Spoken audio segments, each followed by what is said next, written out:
Welcome to the show. We talk about whatever we want, whenever we want, and nobody cares. I'm Joshua, and this is my brother and co-host Eli, and this is Something.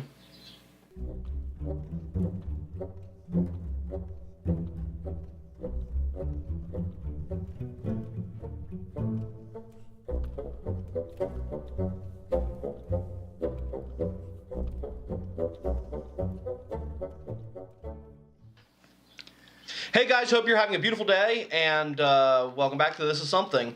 And today's kind of a weird filming day for us, because Shell's out doing things, so Luke is with us. So at some point, Luke might interrupt the show, and I'm sorry if that happens, but we will forge ahead. So, last night, yesterday was Mother's Day, as of today's filming. As of today's filming, yes. As of today's filming, yesterday was Mother's Day. And one of the things I did, I went on a date with Michelle a couple months ago when the movie Ghost in the Shell came out, the one with Scarlett Johansson. Mm-hmm. And she was a big fan of the anime. And so we went and we watched the movie. Mm-hmm. And I liked it actually quite a bit. And maybe we'll get into that today. So for Mother's Day, she was like, I really wish I could see the anime again. So for Mother's Day, we got her the anime. One of the things we got her. We got her a bunch of stuff. Yeah. So last night she and I watched it. The kids, actually, the boys went. It was still school nights. The boys went in bed at time, and Andrew crashed. He passed out. He really passed out early. He must have had a long weekend or something. And so we watched it, and I liked it quite a bit. The animation is really, really good. Mm-hmm. And so I thought today, let's talk about a subject that I don't think we've ever talked about on the show. And that is anime. I'm not a big anime fan in the least. Yeah. But I know you watched a series. Why don't we start us off there? I watched a lot of series. I mean, as a kid, I watched Pokemon a lot. And your kids are watching Pokemon. Yeah. If you consider it an anime. Yeah, I have a hard time lumping that in. I mean, it is realistically, literally it is anime, but it doesn't feel like that anime. I mean, I guess style. it is. It is. I watched Yu-Gi-Oh! As a kid. I don't know exactly which one you were pointing out. I was thinking you were talking about Attack on Titan. Attack on Titan is one of my favorites that I've watched. And that so to far. me is that's a truer anime than like Pokemon. Did you say Pokemon? I did say Pokemon. The old guy thing. The Pokemans. Show me your Pokemans. Yeah, I watched Attack on Titan quite a bit. I believe the second season's actually going on now. I need to keep up with that stuff. That's getting live action too. Yeah, I saw that. That's gonna be interesting. To say the least. I watched the first season, and then they did that little prequel season thing. Attack on Titan's actually really, really, really good. If you haven't checked it out, if you haven't seen it, go ahead and check it out. No, it's actually a really popular series because wildly popular. So I think like if you can give it to me like in a nutshell, because I kind of know, but there's these giants, essentially. They're called Titans, and they're really, really big things. They kill people. They attack cities, and they eat people, and they kill people and stuff. And there's these guys that go out, and they hunt them, and they kill them. Mm-hmm.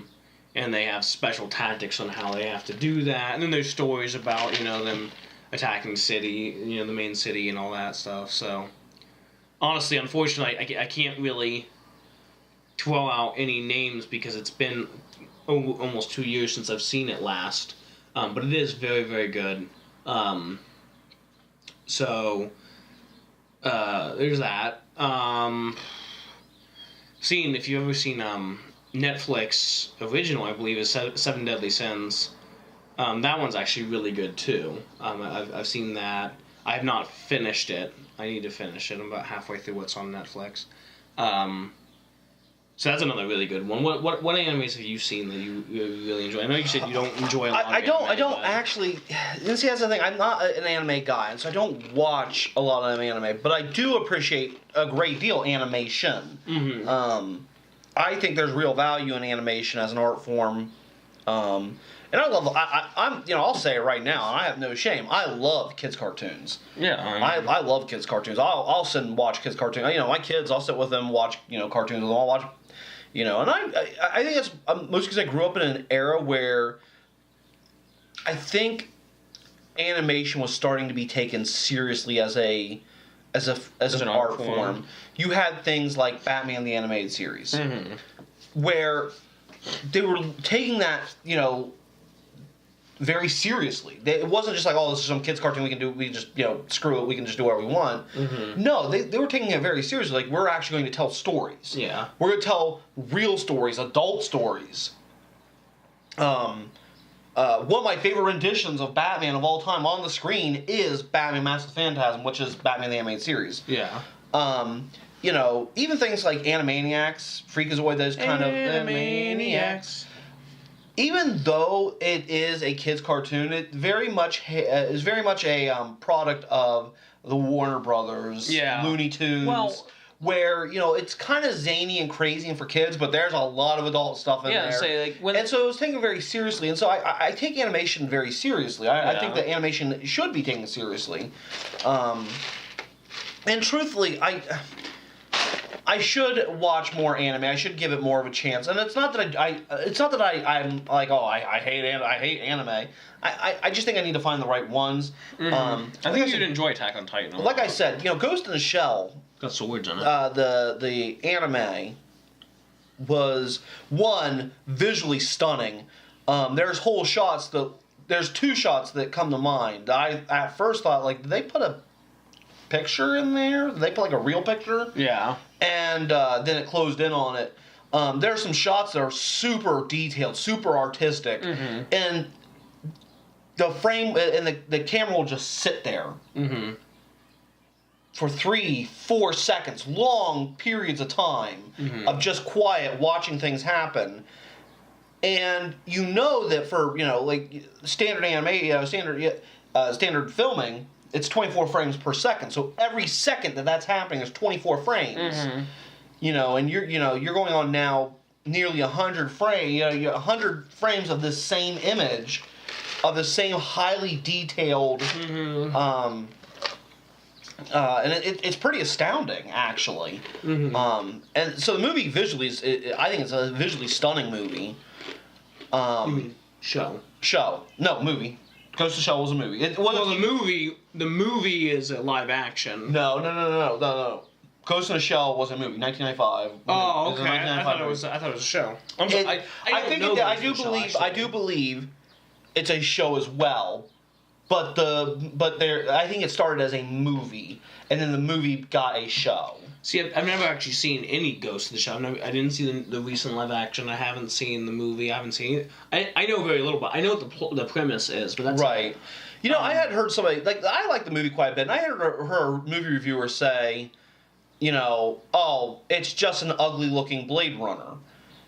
And I was like, okay, well, one, I didn't think it was ugly. I thought actually visually it was. I thought the visuals, to me, if you went into the Ghost in the Shell, the movie, the 2017 movie, the Scarlett Johansson movie, even if you hated the movie, I felt like you could walk out and be like, well, the visuals were really nice.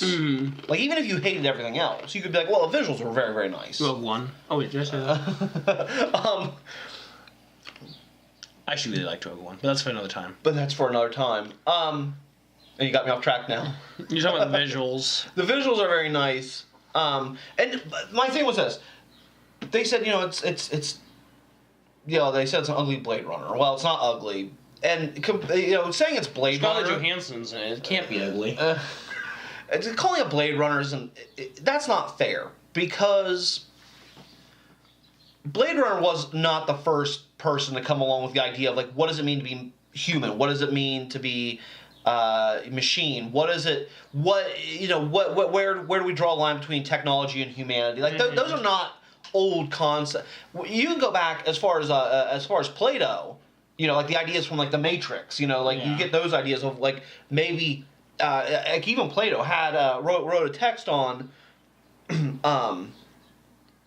what is reality? Is this is the reality we perceive reality? all those themes are a lot older than Blade Runner. And so you can to say like, oh, it's Blade Runner, that's not fair. You can list a lot of movies that have that same theme. iRobot's one of them.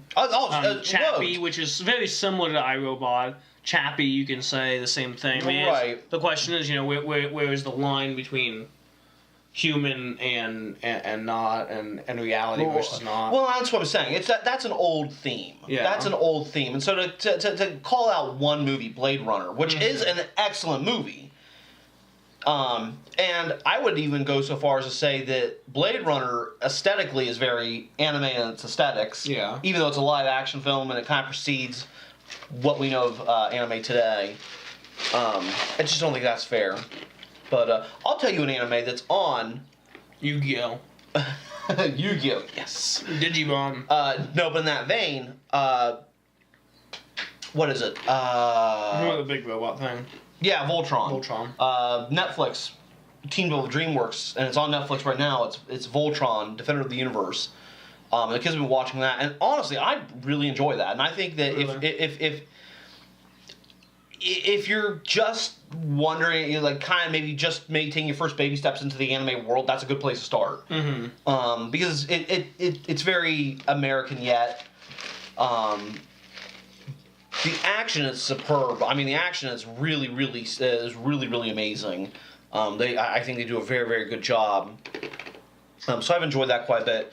What are some of the other anime? What are some of the other anime that you've kind of come across that you've been like, oh, this is... Well, as a kid, I remember when Yu-Gi-Oh! First came out. Again, Yu-Gi-Oh! Is kind of the same vein of Pokemon. A lot of people don't look at it directly as anime, but it is. I mean... Yeah. But I do... I as a kid, I enjoyed Yu-Gi-Oh! Not really so much anymore. There's been a couple shows... movies that I've seen... particularly the one that comes to mind is probably gonna mess up the name for this. The Graveyard for Fireflies. Yes. Is that what it's called? Yes. Graveyard. That one. I've seen a movie critic before rate it in the top 10 most depressing. We were talking about it before. We were talking about it only because we weren't sure if that should have been number one on the list. No, it was. I think it was because he had compared it to. He'd said it was sadder than Schindler's List. And you're like, okay, wait a minute. I was like, no, wait a second. I'm not saying it's not a terribly sad movie, and I know that it's based around real events. But Schindler's List was a real event. Yeah. And it was real people, and you saw some of those real people at the end of the film. Yeah, I mean it's. So to compare it, that kind of rubs me the wrong way a little bit. Now, I'm not saying it's not a terribly sad film. I'm not saying that it's not a stunning feat of art. I'm not bashing the movie. I'm not bashing the movie at all. I'm kind of bashing the critic and saying you can't take a real life event and compare it to. It would be to me somewhat akin of saying Private Ryan was a better piece of military history than a guy that was actually in World War II, a veteran. No, it isn't. That's a movie. Yeah. About something based around a real event versus a person that actually was. That's what I'm saying. That's not a fair comparison, and that's not a right comparison. Little piece of trivia. I'm sorry, I'm going to go off. Now, did you see Graveyard Fireflies? Yeah, I've seen it. Yeah. No, what did you think? I mean, because it's an incredibly great movie. I do want to see it because I've heard nothing. I've heard nothing but good things. If it's not on Netflix, you can find it probably on Crunchyroll or something like that. The anime websites. That's very good. There's another one, and I know I'm gonna mess this one up. It's I'm not gonna try for the name. It's some. I think it's Jiro Learns to Fly or something like that. Not Jiro. Hero. Yeah, Hero Learns. Is that what it's called? I think so. Yes. The name will be on the bottom here. It's about the guy that invented the Japanese Zero in World War II. That's also a really great movie. Where largely it's really interesting to see. It's based on a true story about how he built the plane because he wanted to fly, not for military. And that really wasn't his idea. Wasn't building militaristic weapons, weapons of war. Was building something to fly. He wanted to fly and have his own design and all that. That I actually am 100% interested in. You got me convinced. That's a very, very good movie. Did you watch any of the Miyazaki stuff? Because like Spirited Away and Ponyo and. I think I've seen Spirited Away. Now here's the thing. You know what? I think maybe we'll have to re-hit the subject again, and maybe we'll have to, in the meantime, maybe down the line here in the next. Watch some animated. Watch like the Miyazaki stuff, because honestly, that stuff is really the Miyazaki is held up as some of the. Spirited Away is the one with the guy with the white face and all that. No, he's a little girl. Well, there's a little girl. Is the main character. And there's the guy. No face, I think is what they call him, with the white face and the full black, and I think that's in Spirited Away, because if it is in Spirited Away, I've seen some of it. Yeah, his name's No Face. I don't know why I question that. I know what I'm talking about, but I think that's Spirited Away. So I think maybe this is a subject we'll come back to. Maybe you and I, in the meantime, will take maybe our next This Is a Movie. We'll do an anime, or we can do it on the pop culture. Yeah. So for now, we're gonna have some previews for you for the coming week.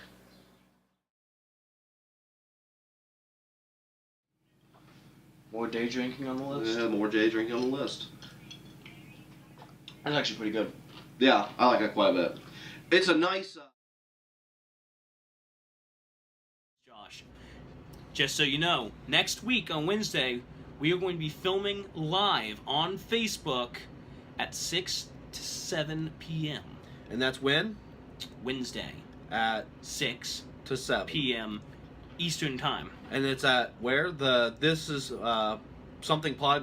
This Facebook? is something on Facebook. All right. And we're going to be just talking about whatever, we're going to be talking about whatever we want, and we're going to be looking for your comments, and we'll talk about whatever you guys want to talk about. So ask questions or give us a topic to talk about, and we'll talk about all that stuff. We're just going to chat. So Yep. So, this morning we actually didn't know what we were going to talk about. as usual. We usually don't. Usually we always during our every Friday we have our production meeting. Mm-hmm. And every Friday we're like, hey, we should figure out what we're going to talk about on the show. On Monday. For the Friday. following week. And every Friday during our production meeting, we 100% don't do that thing. Yeah. We don't figure out We what do we're some of the other stuff, but not all of it. No, we get it all done, but that's the thing we don't do. And so then come Monday morning, I come sit there for 6 hours. Yeah, we get everything set up. We're like, so what we can talk about. And so I usually go to like did anything happen? Like, oh, anybody died? Lots of things political. Like, oh shit, that's I know. We'll save that for another time, another place. Yeah, that's there's things agree or disagree. There's always things going on politically right now. If we did that as a subject, we'd have to do that every week because we'd have to do that every day because things are constantly changing. That is politics. I mean, every single day things are changing. Every single day things are happening.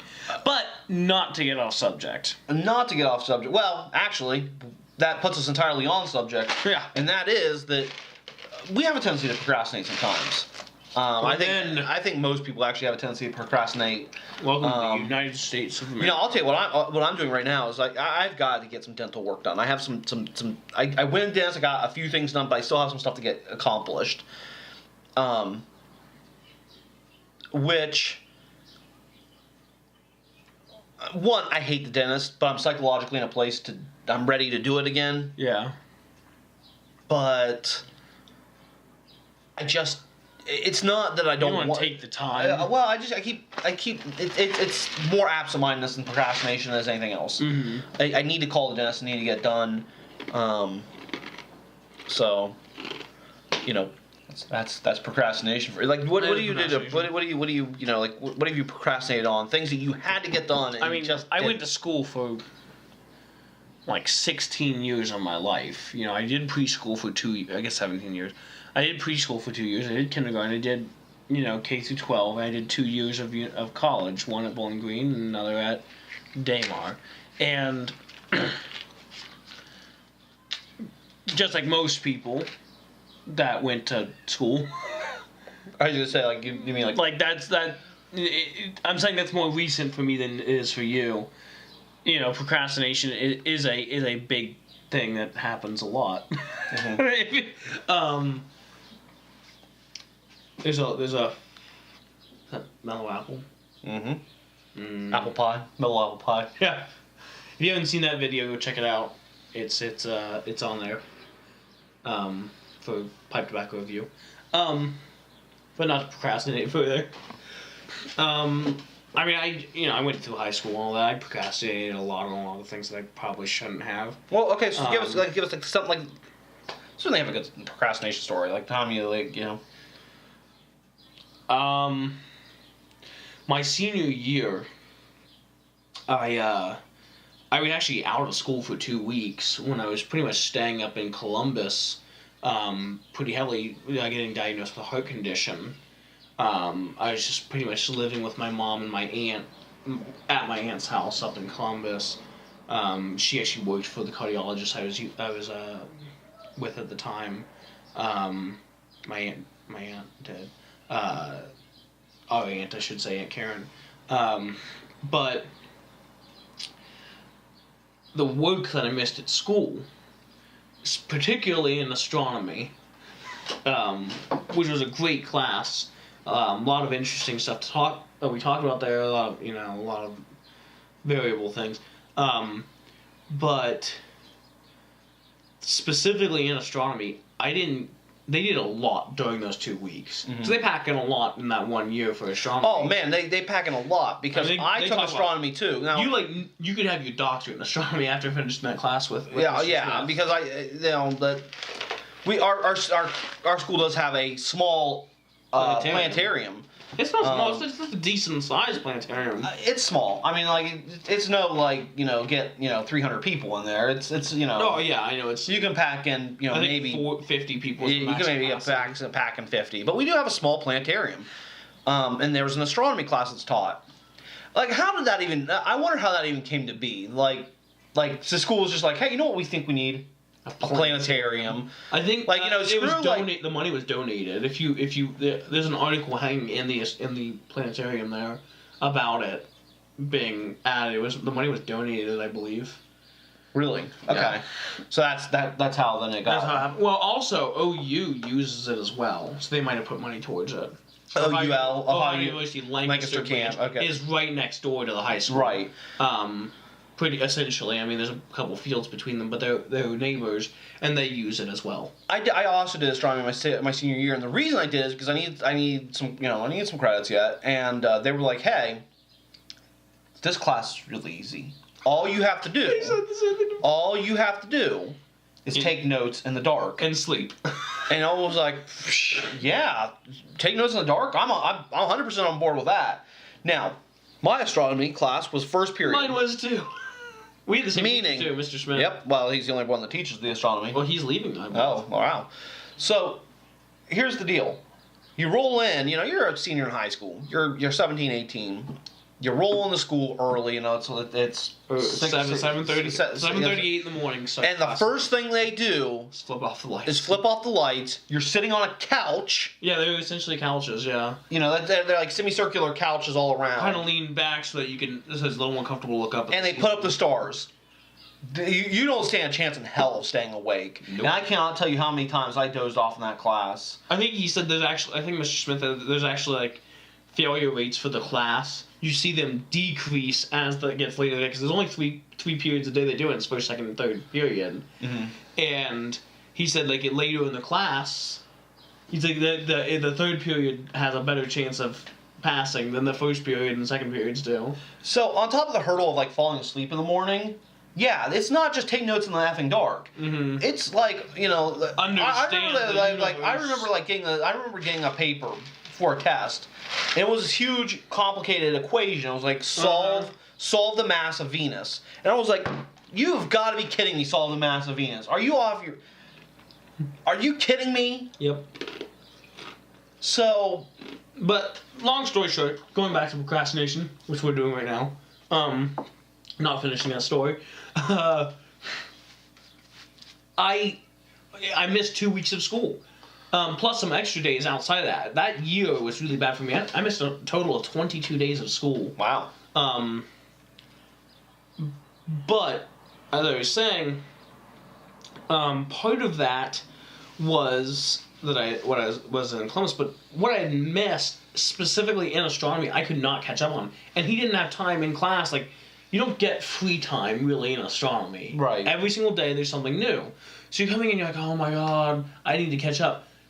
I didn't catch up with the homework and tests I missed during that time until the last week of school.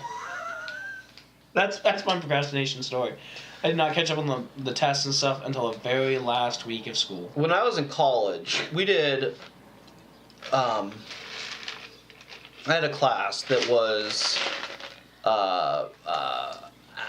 wasn't called appetizers. What It was a garde manger class. Okay. So it was a lot of it was the class was specifically like appetizers. Yeah. It was appetizers, canapes. I can't remember. Canapes. I can't remember what the class was called exactly. Doesn't matter. Essentially, you were doing a lot of that Small, pretty stuff. And so one of the projects, the end project of the class. By the way, culinary is a great field to get into because there's not a lot of book work. It was a lot of busy, a lot of I'm a hands-on kind of guy, so if I would, I'd consider going to culinary for some time. And if I were to go back to school, it'd probably be something like that because I like hands-on work. I hate book work. Yeah. Book work is so innate to me because it's such hands-on. We had a math class we had to take. We had a math class we had to take, and it was literally called culinary math. And it was taught not by a chef, but by a math teacher, math professor. God. And there was, I think he wanted to kill every one of us. Nothing like getting a bunch of salty cooks in one area and then like trying to get them to sit still and be quiet and do like math. Basic math. And that's what it all was, like basic math, like fractions and shit. And you'd be like, guys, you need to know Probably this. for like proportions. Yeah, you guys need to know this for cooking. We're like, yeah, well, it's also actually, because they have to. Actually, oh, there's the to mic. get your associate's degree, you have to do certain. Yeah. So, anyway, long story. Getting back to the story, I had this class, right? And here's the thing: anything you cooked off the time that you weren't in class. Anytime you spent practicing, because there was times where there was open kitchen, and you could just walk in the fridge, use the ingredients that were available, unless they were otherwise marked for something. Yeah, for a class or something like that. There was always like stuff marked for classes or for a test or whatever. If it was unmarked, you could use whatever you wanted, and you could use the open kitchen, cook stuff to practice for stuff. And I took huge advantage. I was in college, and I was like, okay, look. And I'm in college. I spent a lot of money to be in college. So, yeah, I'm going to cook a lot of stuff. And then I'm going to then take that stuff home and eat it. And that's how I tried escargot. You bring it home. That's how you try a lot of things. I bring home like lobster bisque and shrimp bisque. And I do remember that. I remember the soups because you'd bring them in those clear containers. They looked like they were from the Chinese restaurant. I'd bring home like whole beef roast. I'd bring home especially when I started doing my capstone test, which is the chef's final to get your certification. I was in there, so I practice up, and the final for the test was you had to make a menu of 10 appetizers or canapes or 10 bite-sized things to right. You had to make a menu of 10 of those things, and then you had to make 10 of each of them. So I did a piece of toasted bread with a piece of toasted bread with a grilled fig and a honey cheese, right? And I had to make 10 of those, and then I had to make 10 of the next thing and 10 of the next thing. Okay, and we had to make a grocery list. We had to give that to the chef, and then he was going to order everything that was on our list and would come in, right? The day we rolled, now the thing was, I had been in there every week practicing. I knew everything was in the kitchen. I had been in there for 2 weeks practicing, getting it all done, right? I roll in. Nobody else has practiced anything, but they all have their menus together. Right? Nobody had practiced. I was the only one. Everybody rolls in. He's like, so. I didn't get your stuff. And he's like, so this is what we're going to do. You're going to do 5. Of one thing? 5 things. 10 of each of them, so 50. and you're gonna have to wing it. Do whatever's in the fridge. Do whatever's in the fridge and freezer. You all the materials. And everybody was like, one guy walked out. I shit you not. He got angry. And he was like, I'm not even doing this. He walked out. Everybody was panicked. I was like, oh, psh. I've been practicing. I know what is in there right now because I was in here yesterday working. Yeah. So I went in and I put most of it together. There was a couple things like I was able to do like the crostinis because he didn't order figs and they didn't have figs. Mm-hmm. One guy ordered quail eggs. He was screwed. That's awesome. But yeah, I mean that's what you get for procrastinating. But I'm not being high and mighty. I procrastinate a lot. I procrastinate on a lot of things, especially around the house. Things that I know I need to get done, I don't get done. I find them easily to. If I pick up a book, I'm screwed for the rest of the day because then I get You get into it. I do the same thing. Yesterday, for instance, I was in my room and I was like, okay, it's like 9 o'clock in the morning. Josh and Shell are gonna be here soon for Mother's Day. As we said, we were filming this on Monday, day after Mother's Day. I stay in my room. I'm like, what am I gonna get done today? I have a lot of free time after we have our breakfast with Mom. I said, okay, I'll clean my room. I'll do all my laundry. Take a walk because I'm supposed to be walking a lot. And I'll catch up on some YouTube videos that I've had sitting waiting that I wanted to watch. That I've been wanting to watch. So I'll get all that done today. I had breakfast, and then I went to. There's this accessible treehouse thing down there by the Forest Road School here in Lancaster. Went there for like 4 or 5 hours with Sam, and that was pretty much my whole day. You went in the accessible treehouse? Yeah, have you been there before? Mm-mm. Do you know what that is? Mm-mm. Oh, we have to go to that. Okay. There might be something else coming up. Well, we are actually out of time right now, unfortunately. So before we sign out, guys, comment below. What are times you procrastinated? What are times that you should have got something done and you didn't? Also, what are your favorite animes, and which ones should we watch? Movies and shows. Would you like to see that as a this is something? Would you like to see this as a this is movies or this is pop culture? Pop culture. Let us know. Okay. Well, until next time, I'm Eli. I'm Joshua, and this is something. We hope you liked today's video. Don't forget to like and subscribe and leave a comment because we enjoy chatting with you. Also, check us out on Instagram and Facebook at This Is Something. All the links are below. Thanks and have a beautiful day.